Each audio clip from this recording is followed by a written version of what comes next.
रंग में लोरा राज बतावो मारी नार कर 16 श्रृंगार बतावो किणने आप अरे रंग में लोरा राज बतावो कैया साब सर पे आवे माने समझो या पोया। अरे रंग में लोरा राज बतावो कैया साब सर पे आवे माने समझो या पोया समझो या पोया।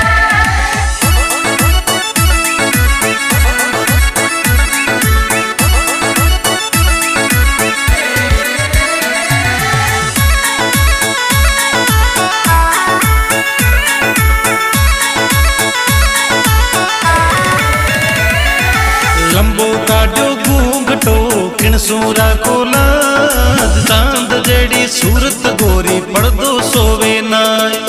लंबो काड्यो घूंघटो किणसूरा को लाज चांद जड़ी सूरत गोरी पड़दो सोवे नाय।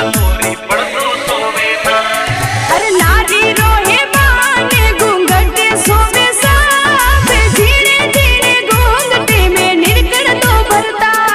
अरे नारी रोहे माने घूंघटे सोवे साफ धीरे धीरे घूंघटे में निरकड़ तो भरता निरकड़ तो भरता।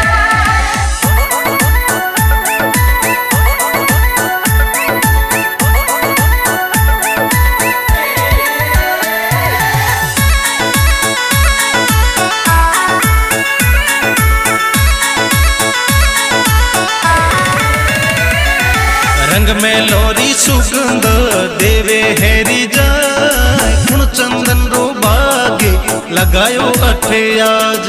रंग में लोरी सुगंध देवे हेरी जाय गुण चंदन रो बागे लगायो अठे आज। अंतरियो रड़कायो थोड़ा संग सा पीड़ा साथ सेज दिस जाए लागे जगन रोवा। अंतरियो रड़कायो थोड़ा संग सा पीड़ा साथ सेज दिस जाए लागे जगन रोवा लागे जगन रोवा।